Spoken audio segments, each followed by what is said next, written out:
Umamin si Quezon City 2nd District Representative Ralph Tulfo na siya nga ang nasa viral video na nagbayad ng mahigit 2 milyong pisong halagang bill sa isang bar sa Amerika. Pero giit ni Tulfo, nag-ambagan sila ng kanyang mga kaibigan para sa bill at walang ginastos na pondo ng gobyerno. Saksi, si Mark Salazar. Hindi na itinanggi ni Quezon City 2nd District Representative Ralph Tulfo na siya ang nasa isang viral video na unang inilabas ng Boljak TV. Makikita na umiinom at pumirma pa ito para bayaran ng bill sa bar na mahigit $42,000 o katumbas ng mahigit 2 milyong piso.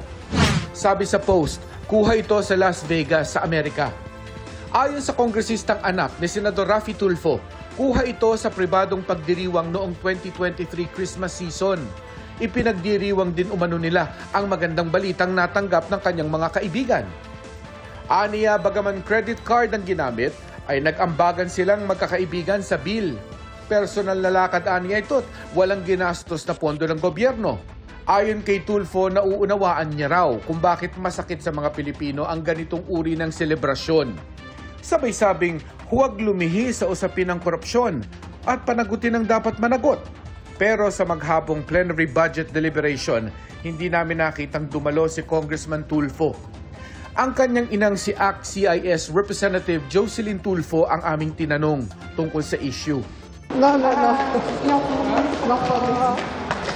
Para sa GMA Integrated News, ako si Mark Salazar, ang inyong saksi. Mga kapuso, maging una sa saksi. Mag-subscribe sa GMA Integrated News sa YouTube para sa iba't ibang balita.